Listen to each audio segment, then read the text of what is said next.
Hot అంశాలపై debate news బెంచ్కి స్వాగతం.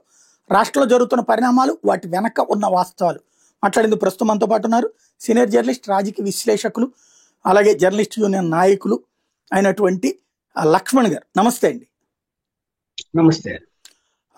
రాష్ట్రంలో తొలిసారి ఒక సంఘటన చోటు చేసుకుంది. చిత్తూరు జిల్లాలో ఇద్దరు విశాలాంధ్ర విలేకరులని వాళ్ళ ఎక్రిడిషన్స్ రద్దు చేస్తూ వాళ్ళు అక్కడ యూరియాని బ్లాక్మెయిల్ చేసి తీసుకుంటున్నారు, అమ్ముకుంటున్నారు. అట్లాగే అక్కడ కార్యాలయాల్లో బెదిరిస్తున్నారు, లైంగిక వేధింపులకు గురి చేస్తున్నారు అన్నటువంటి కారణంగా ఎక్రిడిషన్స్ రద్దు చేస్తున్నట్టు ప్రకటించారు. జర్నలిస్ట్ కమ్యూనిటీలో ఇలాంటి చర్య ఫస్ట్ టైం జరిగినట్టుంది ఈ మధ్య కాలంలో. దీన్ని ఎలా లెక్క చూస్తారు?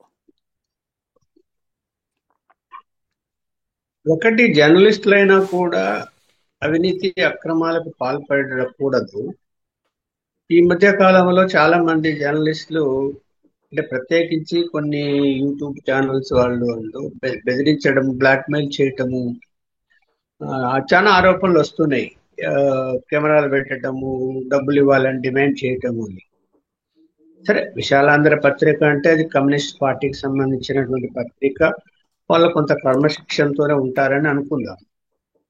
కానీ వాళ్ళు అక్కడ క్రమశిక్షణ తప్పారేమో తెలియదు. కానీ ఒకవేళ అక్రిడేషన్ రద్దు అంటే, అక్రిడేషన్ రద్దు ప్రొసీజర్ ఏంటంటే, ఒకసారి అక్రిడేషన్ ఇచ్చిన తర్వాత ఏదైనా కారణాలు ఉన్నప్పుడు రద్దు చేయవచ్చు. ఎప్పుడు నోటీస్ ఇవ్వాలి, నోటీస్ ఇచ్చి సంజాయిషి అడగాలి. అడిగిన తర్వాత వాళ్ళ యొక్క సంజాయిషి సరైనది కానప్పుడు, ఆధారాలు ఉన్నప్పుడు అక్రిడేషన్స్ ఎప్పుడైనా రద్దు చేయాలి. అది జిల్లా అక్రిడేషన్ కమిటీ చైర్మన్ గా కలెక్టర్ పవర్ ఉంటుంది.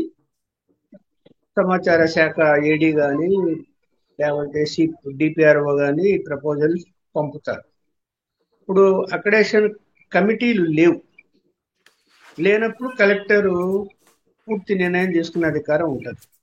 కమిటీలు ఉంటే కమిటీ ద్వారానే జరగాలి. కమిటీలు లేవు, ప్రస్తుతానికి ఏడాదిగా లేవు. చూడాలి.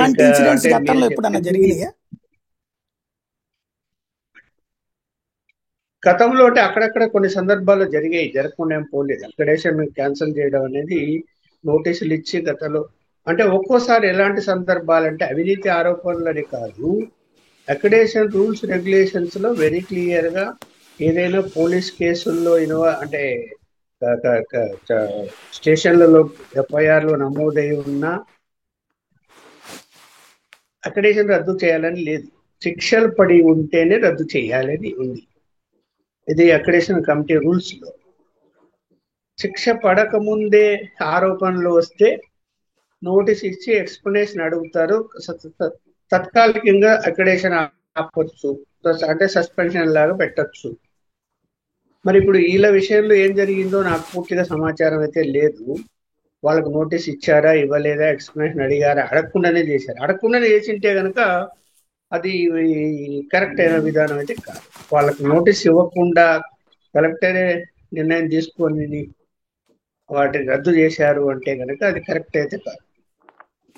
ఎప్పుడు అట్లా జరగలేదు, గతంలో ఎప్పుడు అట్లా నోటీస్ ఇవ్వకుండా రద్దు చేయడం అనేది నా దృష్టికి అయితే ఎప్పుడు రాలేదు. రైట్.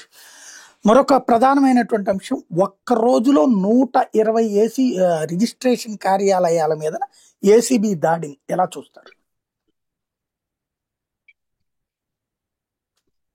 నిజంగా దాడి జరగాలి. ఎందుకంటే ఇవాళ ప్రభుత్వ యొక్క కంట్రోల్లో ఏ శాఖలు కూడా లేవు. నాకున్న సమాచారం ఇంత పేరు చెప్పుకుంటున్నాం, కానీ మనము డిస్కస్ చేసుకుంటున్నాం, కానీ ప్రభుత్వ పాలన సజావుగా సాగుతున్నది అని చెప్పి. సజావుగా సాగుతున్నది అంటే అవినీతి రహితంగా జరగాలి కదా, భయం అనేది ఉండాలి కదా. ఎక్కడ ఏ డిపార్ట్మెంట్లో ఎవరికి భయం ఉంది, ఎక్కడ అవినీతి జరగలేదు అంటే అన్ని చోట్ల అవినీతి జరుగుతున్నది. భయం అనేది లేకుండా పోయింది ఇవాళ అధికారులు. ఎక్కడో ఎందుకు మన సమాచార శాఖలో కూడా అవినీతి జరుగుతున్నది ఈనాటికి కూడా. ఎవరికి భయం ఉంది? లెక్క పెట్టడం లేదు వాళ్ళు. ఎవరిని మంత్రిని లెక్క పెట్టరు, ఎవరిని లెక్క పెట్టడం లేదంటే బలహీనంగా ఈ యొక్క ప్రభుత్వం ఉందని చెప్పక తప్పదు. అంటే ఈ కూటమి ప్రభుత్వం బలహీనంగా ఉందని నేనైతే చెప్పగలను. ఇక్కడ రైట్లు జరిగాయి. ఇంత పెద్ద రైట్లు జరిగినప్పుడు దీని వెనక మర్మం ఏమి ఉండదా? అంటే అటు చంద్రబాబు మామూలుగా ఏసీబీ అంటే అవినీతి నిరోధక శాఖ చంద్రబాబు దగ్గరే ఉంటుంది, అంటే ముఖ్యమంత్రి దగ్గర. ఆయనకు సమాచారం ఇచ్చే చెయ్యాలి. ఇచ్చారా? ఇప్పుడు ఒక వ్యక్తి డబ్బులు ఇచ్చి పని చేయించుకుంటున్నాడంటే ఆ వ్యక్తి వెళ్ళి నన్ను డబ్బులు అడుగుతున్నారు, నా పని చేయాలంటే నాది న్యాయబద్ధంగా ఉంది, మీరు మీరు వచ్చి పట్టుకోండి వాళ్ళని అని చెప్పి కంప్లైంట్ ఇస్తే వాళ్ళు ఎవరి పర్మిషన్ తీసుకోనక్కర్లే, అధికారులు వస్తారు, పట్టుకుంటారు, చేస్తారు. ఏది ఏసీబీ అధికారులు వచ్చి. కానీ ఇట్లా పెద్ద ఎత్తున రిజిస్ట్రేషన్ కార్యాలయాలన్నీ కూడా ఒక్కరోజు మూకుమ్మడిగా రైడ్ చేయడం అంటే ఖచ్చితంగా ముఖ్యమంత్రి గారి అనుమతి తీసుకునే ఉండాలి. తీసుకుని ఉంటారు అనుకున్నాం. తీసుకుని ఉండి చేశారు అనుకున్నప్పుడు ఇంత పెద్ద ఎత్తున దాడులు జరిగితే అంటే దాని అర్థం ఏమి? ఇన్నర్గా ఆ రిజిస్ట్రేషన్ కార్యాలయంలో రోజు అవినీతి జరుగుతున్నట్టే కదా మరి దాడులు చేశారంటే. అంత పెద్ద అవినీతి అక్కడ ఉంటేనే దాడులు చేశారు కదా, అవినీతి లేకపోయినా దాడులు చేయరు కదా. అంటే ఆ సమాచారం వాళ్ళకు ఉన్నట్టే కదా. అంటే అర్థమేమి మరి? అవినీతి జరుగుతున్నదేనే కదా రిజిస్ట్రేషన్ కార్యాలయాల్లో. అది ఎంత దారుణంగా ఉంటుందంటే అక్కడ మధ్యమ దళారీలు ఉంటారు, నోటరీ రాసేవాడు ఉంటాడు, రైటరు ఉంటాడు. మళ్ళీ అక్కడ లోపలికి వెళ్ళిన తర్వాత రిజిస్ట్రేషన్స్ లో వాళ్ళ పర్సెంటేజీలు క్యాష్ రూపంలో కవర్లో పెట్టి ఇచ్చి తీరాలి. ఎక్కడి నుంచి ఎక్కడి వరకు? అటెండర్ దగ్గర నుంచి రిజిస్ట్రార్ వరకు. అటెండర్కి ఇంత, క్లర్క్కి ఇంత, ఇప్పుడు కంప్యూటరైజేషన్ ఆన్లైన్ అయింది కాబట్టి ఆన్లైన్లో ఎంటర్ చేసేవాడికి ఇంత, పైన రిజిస్ట్రార్కి ఇంత. అది ముందు ఫిక్స్ చేసి చెప్తారు వాళ్ళు. ఇదిగో మొత్తం టోటల్ ఒక్కొక్క ఇష్యూని బట్టి, రిజిస్ట్రేషన్కి అయితే ఎంత, వివాహానికైతే ఎంత, లేకపోతే టైటిల్ కుదువ పెట్టింటే ఆ కుదువను విడిపించేటువంటి డీడ్ ఒకటి తయారు చేసి ఇస్తారు, దానికైతే ఇంత, ఇట్లా ఫిక్స్ అయి ఉంటాయి అక్కడ. ఇంకా పెద్ద పెద్ద స్థలాలకు వాల్యూ ఎక్కువ ఉన్నటువంటి వాటి మీద వచ్చినప్పుడు అయితే ఆ పర్సెంటేజ్ ఇంకా వేరుంటుంది. మరి నేను ఇప్పుడు కాదు, నా చిన్నప్పుడు నుంచి, అంటే నేను పూర్తి జర్నలిస్ట్ అయినాక నుంచి చూస్తున్నా 45 ఏళ్ళుగా, ఆనాటి నుంచి ఈనాటి వరకు ఇదే జరుగుతుంది. ఏ ప్రభుత్వాలు వచ్చినా ఆపలేని పరిస్థితి ఉంది. ఇంకా ఈ ప్రభుత్వం ఒక్కసారి ఇంత దాడి చేసింది అంటే ఇంకా విపరీతమైనటువంటి అవినీతి ఉన్నట్టే అని నేనైతే భావిస్తున్నా. లేకపోతే ఎందుకు రైలు చేస్తారండి? ఎక్కడో ఒక చోట అరే వాళ్ళు డబ్బులు తీసుకొని రిజిస్ట్రేషన్ చేయడం లేదు, నా పేపర్లు పెండింగ్ పెట్టారు, నన్ను సతాయిస్తున్నారు, రోజు తిప్పుతున్నారని ఎవరైనా కంప్లైంట్ చేసి ఉంటే అక్కడే ఒకటే రైడ్ చేస్తారు. కామన్ గా రైడ్ చేస్తున్నారంటే వాళ్ళ యొక్క ఏదో చూస్తున్నా టీవీలో ఇందాక, వాళ్ళు ఎంటర్ అయ్యారని తెలుస్తూనే డ్రాయర్ లో ఉన్నటువంటి క్యాష్ అంతా కిటికీల నుంచి బయటపడేశారు అని.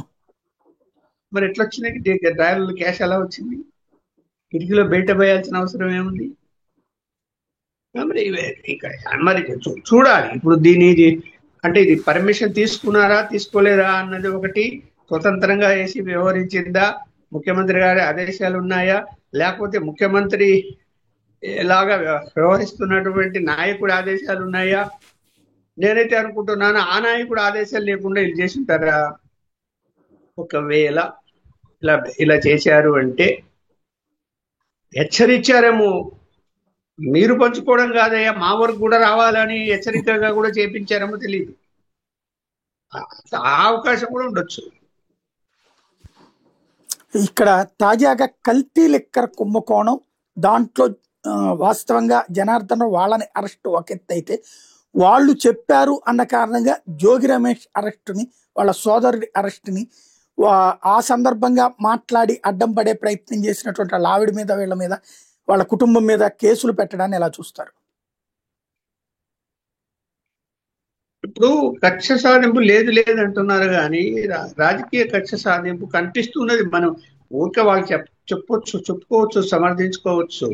ఇప్పుడు ఇంటికి వస్తారండి, మీరు తలుపులు తీయరు, తీయమని అడుగుతారు, నోటీస్ ఇవ్వాలి, ఇదిగో ఈ కేసులు మిమ్మల్ని అరెస్ట్ చేయాలని చెప్పాలి అని ఆ మొత్తం ప్రాసెస్ లో ఉండండి, బాత్రూమ్ లో ఉన్నారు, వస్తారు, చేస్తారు అని ఫ్యామిలీ మెంబర్స్ చెప్తారు.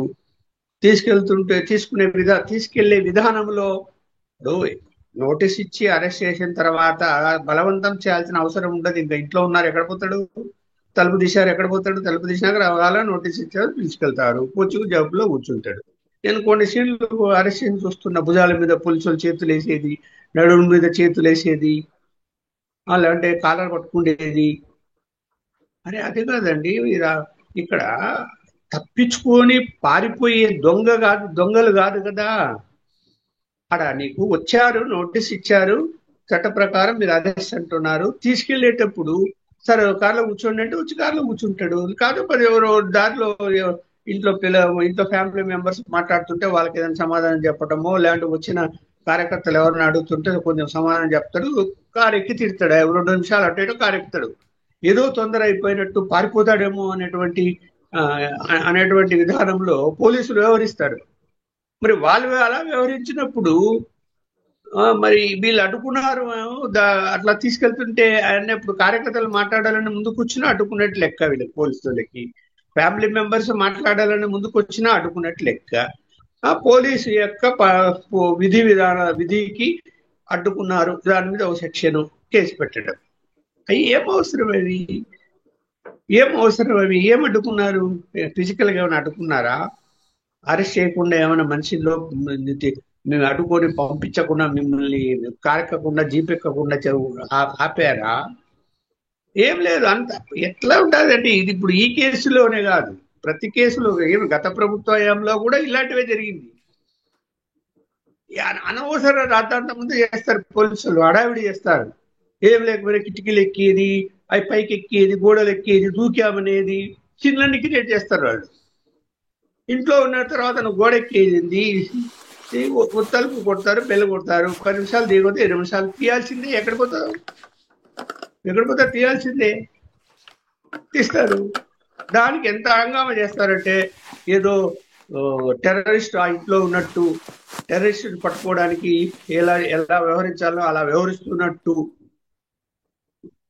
వ్యవహరిస్తారు. ఇప్పుడు పోలీసులు కూడా వాళ్ళ యొక్క పోలీసింగ్ విధానంలో కూడా మార్పు రావాలి. ఇప్పుడు ఈ విషయంలో ఏంటంటే, ఇప్పుడు వాళ్ళు ముందుగానే అతన్ని అరెస్ట్ చేశారు. ఫ్యామిలీ మెంబర్స్ కు, కార్యకర్తలకు బాధ ఉండొచ్చు, లేకపోతే అవమానం ఫీల్ కావచ్చు, ఏదో క్వశ్చన్ చేస్తారు, అడుగుతారు, ఏ కేసు అంటారు. ముందు వీళ్ళు సరిగా చెప్పరు, ముందు పోలీసులు వాళ్ళకు ఏ విషయాలు చెప్పినప్పుడు అనుమానాలు వస్తాయి, అడుగుతారు, సమాధానం చెప్పాలి. దానికి అడ్డుకున్నారు విధి విధానాలు, కానీ మళ్ళీ వాళ్ళ మీద కూడా కేసులు పెట్టారు, ఇంట్లో ఫ్యామిలీ మెంబర్స్ మీద. దాన్ని ఏమంటారు? రాజకీయ కక్ష సాధింపే కదా. ఓకే, చంద్రబాబు నాయుడు గారి ఇంటి మీదకి ఆయన పోయాడు వైఎస్ఆర్సీపీ గవర్నమెంట్ లో. సరే, ఎందుకు పోయాడు ఏంటి అనేది సరే, రాజకీయంగా దుమారం ఇవ్వడానికి పోయాడు, లేదా నిలదానికి పోయినాడు, తప్పే అనుకోండి. ఆ కారణంగా ఇప్పుడు తప్పుడు కేసులు పెట్టాలని అనుకుంటే కరెక్ట్ కాదు. వాళ్ళు ఏం చెప్తున్నారంటే, తప్పుడు కేసు పెట్టడం లేదు, ఆధారాలు ఉన్నాయి, మనీ లాండరింగ్ ఇందులో ఉంది, ఇటు తిరిగి అటు తిరిగి మనీ అందింది, ఇదిగో పలానా ఆయనకి ఈ సంబంధాలు ఇతనితో ఉన్నాయి కాబట్టి అరెస్ట్ చేశాము అంటున్నారు. అవి ఎస్టాబ్లిష్ కావాలి. రేపు పొద్దున చెప్పడం వేరు, ఆధారాలు కోర్టుకు చూపడం వేరు. రైట్. మరొక ప్రధానమైనటువంటి అంశం, జగన్ రైతులని పరామర్శించడం. జగన్ బయటికి వెళ్తే చాలు జనాలు చేదరించుకుంటున్నారు, అతను వెళ్ళినప్పుడు ఈ రైతుని పరామర్శించడానికి వెళ్ళి ఇది ఒక పెద్ద యాత్రలాగా చేసి ప్రజల్ని ఇబ్బంది పెట్టాడు అన్నటువంటి ప్రచారాన్ని ఎలా చూస్తారు? ఇప్పుడు నేనైతే టీవీలలో గమనించిన మేరకు, సరే పొలాల్లోకి వెళ్ళాడు, పల్లెకి వెళ్ళాడు, రైతులతో మాట్లాడారు, వాళ్ళ బాధలు విన్నాడు, దానికి సమాధానం చెప్పాడు, అది అంతా ఒక ఎత్తు అయితే, ఈ ప్రధాన రహదారులలో వెళ్ళేటప్పుడు ఆ జనం ఏంటి, ఆ జెండాలు పట్టుకోవడం ఏంటి, ఆ కేకలు అరుపులు ఏమిటి, వాళ్ళని కంట్రోల్ చేయడం ఏమిటి, అంటే అది పార్టీ కార్యకర్తలు అనుకోకుండా వచ్చారా, లేకపోతే అక్కడ ఉన్నటువంటి నాయకులు రప్పించి హంగామా చేస్తున్నారు అనేది ఇంపార్టెంట్ కదా. హంగామా ఎందుకు అవసరం ఉండేది దానికి? ఒక మనిషి చనిపోయాడు, వాళ్ళ ఇంటికి వెళ్ళి నేరుగా ఆ కుటుంబంతో మాట్లాడి వెళ్ళిపోతారు ఎవరైనా కూడా. నేను తమ్ముడు ఎవరైనా ఏ రాజకీయ నాయకులైనా దానికి మొత్తం రోడ్ల వెంబడి 10 కిలోమీటర్లు పోతూ ఉంటే 10 కిలోమీటర్లు జనాలు, ఊళ్ళ దగ్గర జనాలు, కేకలు అరుపులు, మా సీఎం జిందాబాద్ కావాలని చెప్పి మళ్ళీ ఈయనే సీఎం అని అరవడాలు, ఇవన్నీ అసలు పోయే సంఘటన ఏది? ఒక వ్యక్తి చనిపోతే ఆ కుటుంబాన్ని పరామర్శించడానికి. రెండోది ఇప్పుడు రైతులు పాపం వరదలకు లోనై పంట నష్టం అయిపోయి బాధల్లో ఉన్నారు, వాళ్ళని పలకరించడానికి పోతున్నాడు. ఈ హంగామా అంత అవసరమా? ఈ సీన్ అంత అవసరమా? వాళ్ళ కార్యకర్తలకు నాయకులకు తను చెప్పాలి కదా, అవన్నీ ఏం చేయకండి, నేనేదో కాన్వాయ్తో వస్తాను, పోలీసులు నాకు ఇంత అనుమతి ఇచ్చారు, ఆ అనుమతి మేరకే అక్కడికి వెళ్తాను, ఆ ఊరికి వెళ్తాను, వాళ్ళ ఇంటికి వెళ్తాము, మాట్లాడతాము, వెళ్ళిపోతాము అని చెప్పి చెప్పుకొని ఈ హంగామా చేయకుండా ఉంటే ఇప్పుడు డాష్ కోర్టు కాన్వాయ్లో వెహికల్స్ కొట్టుకున్నాయండి, ఏమి జరగాలి, అదృష్టం ఏదైనా జరిగింది అనుకోండి, సామాన్యుల యొక్క ప్రాణాలు పోవటము, లేదా మీ పార్టీ కార్యకర్తల ప్రాణాలు పోతే బాధ్యులు ఎవరండి? ఎంత బాధ ఉంటుంది అది ఎవరికైనా. అవసరమా ఎన్ని పబ్లిసిటీ ఎందుకు రాదు? నువ్వే వాళ్ళ ఇంటికి వెళ్తావు, పొలాల్లోకి వెళ్తావు, మాట్లాడతావు, పబ్లిసిటీ వస్తుంది కదా. ఈ పక్క జెండాలు పట్టుకొని ఎవరు ఎగురుతూ అరుపులు చేస్తూ ప్లే కార్డ్స్ పట్టుకొని ఏంది ఎక్కడ అవసరం? నాకైతే అది కరెక్ట్ గా అనిపించడం లేదు. ప్రధాన హైవేలో కూడానా, హైవేలో ఎంత డిస్టర్బెన్స్ అండి, ఎంత హైవేలో వెహికల్స్ వెళ్తుంటాయి. అంత హంగామా అవసరమే లేదు. పోయే పర్పస్ వేరు, ఈ హంగామా అవసరం లేదు, అనవసర హంగామా చేస్తున్నారు. దాన్ని ఈయన కంట్రోల్ చేసుకోలేకున్నాడు జగన్మోహన్ రెడ్డి గారు. అభిమానం ఉంటుందండి, పార్టీ మీటింగ్ పెట్టండి, వస్తావు నువ్వు ఒక 10 కిలోమీటర్లు కాదు 50 కిలోమీటర్లు మీరు వెళ్ళండి, 50 కిలోమీటర్లు జనం నిలబెట్టుకో, పార్టీ మీటింగ్లో మాట్లాడు, బ్రహ్మాండంగా వచ్చేసి ఎవరైనా తప్పు పెట్టరు అక్కడ. ఇది అలాంటిది కాదు కదా. పోయేది ఎవరన్నా చనిపోతే, ఇప్పుడేమో పంటల నష్టం జరిగింది అని, ఇట్లాంటి వాటికి హంగామాలు దేనికి?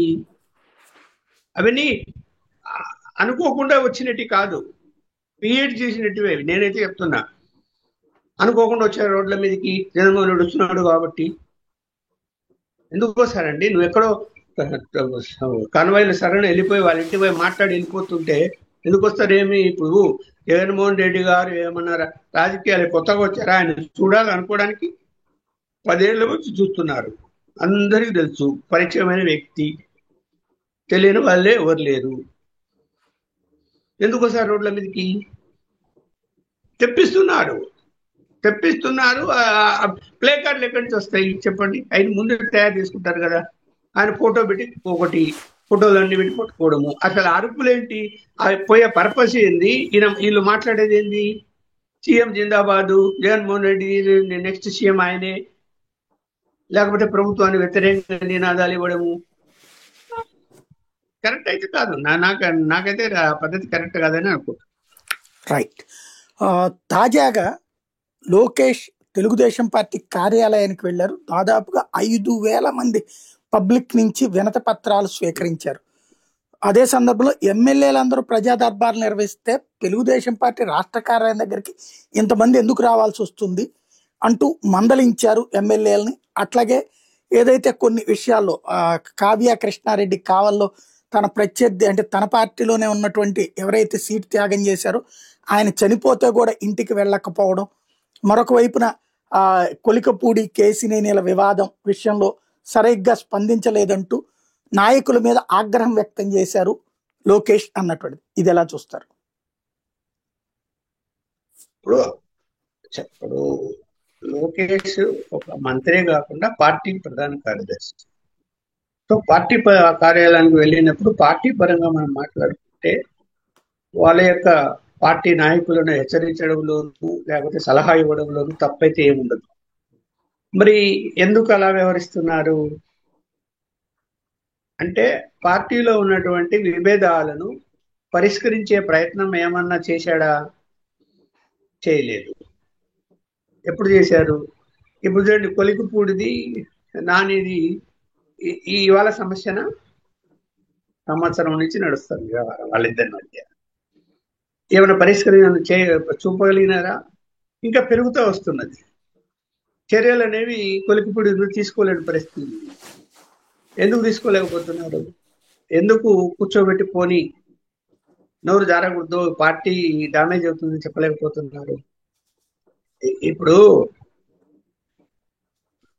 పార్టీ ఆఫీసుకు వచ్చి వినతి పత్రాలు వేల కొద్దీ ఇచ్చారు అనేటువంటిది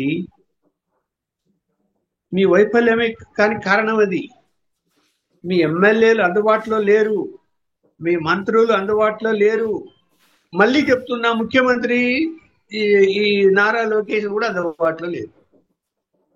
ఒక్కసారిగా ఇలా స్క్రోలింగ్ వచ్చేసి ఒక రోజు ముందు ఇవాళ పార్టీ ఆఫీస్కి వస్తున్నాడంట చంద్రబాబు నాయుడు గారు రేపు అని వస్తే, లేదు లోకేష్ గారు వస్తున్నారు అని వస్తే, ఎందుకు జనం విపరీతంగా అక్కడికి వస్తున్నారు? రెండు ప్రధాన కారణాలు. ఒకటి, వాళ్ళంత ముందు ఇచ్చిన వినతి పత్రాలకు జవాబు లేకపోవడము, అంటే రిజల్ట్ లేకపోవడము. రెండోది, మంత్రులు ఎమ్మెల్యేలు వాళ్ళకి అందుబాటులో లేకపోవడం, మీరు కూడా అందుబాటులో లేకపోవడం, వీళ్ళిద్దరు కూడా అందుబాటులో లేకపోవడం. ఎందుకు వస్తారండి లేకపోతే అంతమంది? ఇప్పుడు మీరు తీసుకుంటున్నారు వినతి పత్రాలు, అదే యాప్ పెట్టారు, ఒక మెసేజ్ వస్తుంది, నువ్వు నీ వినతి పత్రం ఇచ్చావు, నువ్వు ఇదిగో నీ నంబర్ ఇది, పలానా డిపార్ట్మెంట్ పోయింది అని వస్తుంది. వచ్చిన తర్వాత 7 రోజులే టైం ఇచ్చారు దానికి. ఆ 7 రోజుల లోపల సమాధానము ఇస్తున్నారు, మీ సమస్య పరిష్కారం అయింది. ఏం పరిష్కారం అయింది? ఏముండదు దాంట్లో. నువ్వు లెటర్ పరిష్కారం అంటే ఏం చెప్పనా? సీఎం కార్యాలయం నుంచో లేదా మంత్రి కార్యాలయం నుంచో సంబంధిత శాఖకు లెటర్ వెళ్ళింది, ఆ కాపీ పెట్టి వీళ్ళకు మెసేజ్ వస్తుంది, పరిష్కారం అయింది. లేదంటే అక్కడికి వెళ్ళింది, వీళ్ళు మళ్ళీ వాళ్ళ చుట్టూ తిరగాలి, ఆ డిపార్ట్మెంట్ చుట్టూ తిరగాలి. లేదంటే ఆ కలెక్టర్ పోయింది అనుకో, కలెక్టర్ చుట్టూ తిరగాలి. అయ్యా ఇట్లా నంబర్ వచ్చింది మీరు చెప్పండి అంటే మా దగ్గరికి వీళ్ళకి నంబర్ వస్తుందా? కలెక్టర్ కార్యాలయానికి పోయిందని వస్తుంది అనుకోండి. 2 రోజులు కలెక్టర్ ఆఫీస్కి పోయారు అనుకోండి, అంత ఆన్లైన్లో జరుగుతుంది. ఆన్లైన్లోనే ఈవెన్ కలెక్టర్ కార్యాలయానికి కానీ డిపార్ట్మెంట్లకు కానీ ఆన్లైన్లోనే వెళ్తున్నాయి. ఈ ఫిర్యాదులు స్కాన్ చేసి ఆన్లైన్ పంపిస్తున్నారు. ఆన్లైన్లో వచ్చినా కూడా ఇంకా రాలేదు, తర్వాత రాపోండి. ఎక్కడ డిపార్ట్మెంట్లో కానీ కలెక్టర్ కార్యాలయంలో కానీ ఇలాంటి ఎంఆర్ఓ వెళ్ళిపోయింది అంటారు, ఎంఆర్ఓ దగ్గర పోతే ఇంకా రాలేదు మా దగ్గర అంటాడు. ఇట్లా సతాయిస్తున్నారు. పరిష్కారం అనేది వెంటనే లభించడం లేదు. ఒకవేళ వచ్చినా కూడా దానికి నెగిటివ్ ఒకటి వాడేసి, మీరు మమ్మల్ని సంప్రదించలేదు కాబట్టి మీ యొక్క సమస్యను పరిష్కరించడమే, అంటే మీ సమస్యను క్లోజ్ చేయడమైంది అంటే 7 రోజుల లోపల వీళ్ళు అప్రోచ్ కాకపోతే దాన్ని క్లోజ్ చేస్తున్నారు. పరిష్కారం కాకపోయినా క్లోజ్ చేస్తున్నారు. వీళ్ళు సంప్రదించాలంటే వెళ్ళి. ఈ అమాయక ప్రజలు ఎట్లా అంటే, ఇప్పుడు ఒక మెసేజ్ వస్తుంది, దాంట్లో ఒక నంబర్ వస్తుంది, యాప్లోకి వెళ్ళాలి, దాంట్లో మళ్ళీ సెర్చ్ చేసుకోవాలి, అది ఎక్కడికి వెళ్ళిందో చూసుకోవాలి, అక్కడికి వెళ్ళాలట, అది కూడా 7 రోజులు. అక్కడికి వెళ్ళి మళ్ళీ వాళ్ళ దగ్గరికి పోయి మేమే ఇచ్చింది కంప్లైంట్ అని చెప్పి చెప్పాలట, వివరించాలట. అది 7 రోజుల లోపల వీళ్ళు అక్కడికి వెళ్ళకపోతే మూసివేయబడినది, మీరు సంప్రదించలేదు కాబట్టి అని సమాధానం వస్తుంది. ఎప్పుడు సమస్యలు పరిష్కారం అవుతాయి? ఏదో ఆన్లైన్ సిస్టమ్ పెట్టాం బ్రహ్మాండంగా, ప్రజా సమస్యలన్నీ పరిష్కారం అయిపోతున్నాయి, చూడండి నీటికి మేము రిజల్ట్ ఇచ్చాము, ఇదిగో 1,00,000 అప్లికేషన్లు వచ్చాయి, 1,90,000 పరిష్కరించామంటే పరిష్కరింటే ఇది మీరు రాలేదు కాబట్టి మీ యొక్క సమస్య అంటే మీ వినతిని ముగింపు పలికడం అనేది అని వస్తుంది తెలుగులో. అది పరిష్కరించినట్ట, సమస్య పరిష్కారమైనట్ట. దానివలన ఇది ఇట్లా కాదు.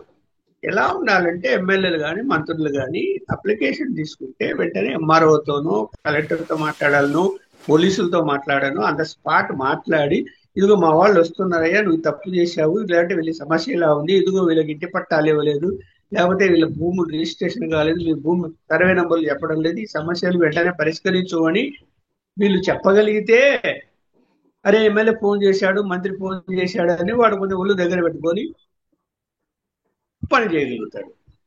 అసలు వీళ్ళు దొరకడమే లేదు, ఎమ్మెల్యేలు దొరకడం లేదు, మంత్రులు దొరకడం, ఏదో కొంతమంది ఎమ్మెల్యేలు దొరుకుతున్నారు, ఏదో పనులు చేస్తున్నారని. అంటే ఓవరాల్ గా చూసుకుంటే అసలు మంత్రులు ముందు దొరకడం లేదు. సరే, ఏదైనా పెద్ద ఇష్యూ ఉంది, అది ముఖ్యమంత్రి దగ్గరికి వెళ్ళి చెప్పుకోవాలి. లేదు, ముఖ్యమంత్రి తర్వాత ముఖ్యమంత్రి అంత పెద్ద ఆయన లోకేష్ గారు, ఆయన దగ్గర పోయి చెప్పుకోవాలి. అపాయింట్మెంట్లు ఇవ్వండి. ఇప్పుడంటే ప్రజా దర్బార్ అని చాలా కాలం తర్వాత పోయాడు పార్టీ ఆఫీస్కు. అంతకుముందు ఇంట్లోనే ప్రజా దర్బార్ అన్నాడు తెల్లవారుజామున, కొద్ది రోజులు జరిపాడు, మళ్ళీ మూసేశాడు దాన్ని. ఎవరు? లోకేష్ గారు. చంద్రబాబు నాయుడు గారు అయితే ఎప్పుడు వస్తారో పార్టీ ఆఫీస్కు తెలీదు. ముఖ్యమంత్రి కార్యాలయానికి సెక్రటరియట్లకు పోయినా, లేకపోతే ఆయన నివాసానికి పోయినా కూడా ఆయన అప్లికేషన్ తీసుకునే పరిస్థితి అక్కడికి రానియటం లేదు పోలీసులు, లోపలికి అలౌ చేయటం లేదు సెక్రటరియట్ అయితే. ఇంతకుముందు అలా కాదు కదా ఉండింది. పొద్దున్నే లేస్తూనే రెడీ అయ్యి ఏదైనా రివ్యూ చేయాల్సి ఉంటే రివ్యూ చేసుకొని, బయట పబ్లిక్ వచ్చింటే బయటకు వచ్చి పబ్లిక్ అందరినీ వరుసగా మాట్లాడుకుంటూ వాళ్ళ వినతి పత్రాలు తీసుకొని అది క్యాంప్ ఆఫీస్ దగ్గర తీసుకొని పంపించేవారు ఏ ముఖ్యమంత్రి అయినా కూడా. మళ్ళీ సెక్రటరియట్కి వెళ్ళిన తర్వాత సెక్రటరియట్ లో కూడా లంచ్ తర్వాత బయట ఎవరైనా పబ్లిక్ వచ్చి ఉన్నారా సెక్రటరియట్లోకి అంటే సీఎం ఆఫీసు ముందు వచ్చి ఉంటారు, వాళ్ళ లోపలికి రమ్మనండి అని చెప్పి వాళ్ళ దగ్గర మళ్ళా వినతి పత్రాలు తీసుకొని వాళ్ళతో మాట్లాడి అవన్నీ ఎప్పటికప్పుడు ఆన్సర్, దీన్ని పలానా వాళ్ళకి పంపండి, యాక్షన్ తీసుకోమనండి అండి సీఎం అంటుంటే వాళ్ళు అందులో రాసుకుంటారు అప్పటికప్పుడే పిఏలు పక్క నుండి, పిఎస్ కానీ. ఇవన్నీ మేము చూసాము, రాజశేఖర్ గారిని చూసాము, అందరు ముఖ్యమంత్రులు చూశాను నేను, చంద్రబాబు నాయుడు కూడా చూసా హైదరాబాద్. ఇప్పుడు ఏమైందండి మరి? ఏమైంది? ఎక్కడండి? అరే 52 మంది కొత్తగా ఎన్నికైన ఎమ్మెల్యేలకు 1-to-1 అపాయింట్మెంట్ లేదు ఈ రోజు వరకు. వాళ్ళ పార్టీ వాళ్ళకే లేదు. ఇంకా నీకు బీజేపీ మంత్రులు కానీ, బీజేపీ ఎమ్మెల్యేలు కానీ, బీజేపీ సంబంధించిన కార్పొరేషన్ చైర్మన్లు కానీ, లేకపోతే జనసేన ఎమ్మెల్యేలు కానీ, జనసేన కార్పొరేషన్ల వాళ్ళకు కానీ అపాయింట్మెంట్లే దొరకటం లేదు. ఒక 5 మంది చైర్మన్లు చెప్పింటారు నాకు. 10 సార్లు అడిగినా కూడా అపాయింట్మెంట్లు ఇవ్వడం లేదు. ఎడ్యుకేషన్ శాఖకు సంబంధించినటువంటి చైర్మన్ స్థాయిలో ఉన్న బీజేపీ నాయకుడిని నాడు ఎడ్యుకేషన్ డిపార్ట్మెంట్ సంబంధించిన కార్పొరేషన్ నాది, లోకేష్ గారికి అపాయింట్మెంట్ ఇవ్వండి అని పిఎస్లను బతిమలాడుకుంటున్నాడు. నెల నుంచి అపాయింట్మెంట్ లేదు ఈ రోజు వరకు. ఆయన డిపార్ట్మెంట్ లో ఉండేటువంటి ఆయన డిపార్ట్మెంట్ కు సంబంధం ఉన్న చైర్మన్ కి అపాయింట్మెంట్ ఆయన ఇవ్వడం లేదు. ఎప్పుడేమంటే బిజీ. ఏం బిజీ? హెలికాప్టర్లో ప్రత్యేక విమానాల్లో మ్యాచ్లు చూడడానికి వెళ్ళొచ్చు బాంబేకి, ఇతర దేశాలకు వెళ్ళొచ్చు, లేకపోతే కనుక రివ్యూలు చేస్తున్నారు, ఏదో జరిగిపోతుంది ఇక్కడంతా. రోజు ఐటీకి సంబంధించిన వాటి మీద వాళ్ళని కలిశారు, వాళ్ళు వస్తున్నారు, వీళ్ళు వస్తున్నారు. దీని మీద నడుస్తుంది వ్యవహారం. ఇవాళ ఇక్కడ ప్రజలు పక్కన పెడదాం, తెలుగుదేశం కార్యకర్తలే లబోదిబోమని మొత్తుకుంటున్నారు. మా సమస్యలు చెప్పుకుంటామంటే మాకు దిక్కు లేదు. ఇప్పుడు ఎమ్మెల్యేలు అంటే ఏమంటారు? ఎమ్మెల్యేలు మాకే దిక్కు లేదయ్యా, మేము ఎవరికి చెప్పాలా, మాకే అపాయింట్మెంట్ దొరకదు, సీఎం గారికి దొరకడం లేదు, లోకేష్ గారికి దొరకడం లేదు, వాళ్ళే వీళ్ళకి చెప్తుంటే ఇంకా ఏదో వినతి పత్రాలు తీసుకున్నారంట, 1000 అప్లికేషన్లు వచ్చాయంటే పెద్ద పబ్లిసిటీ. సాయంత్రం అసలు 2-3 గంటల్లోనే 5,000 మంది వచ్చేసాయి అర్జీలు.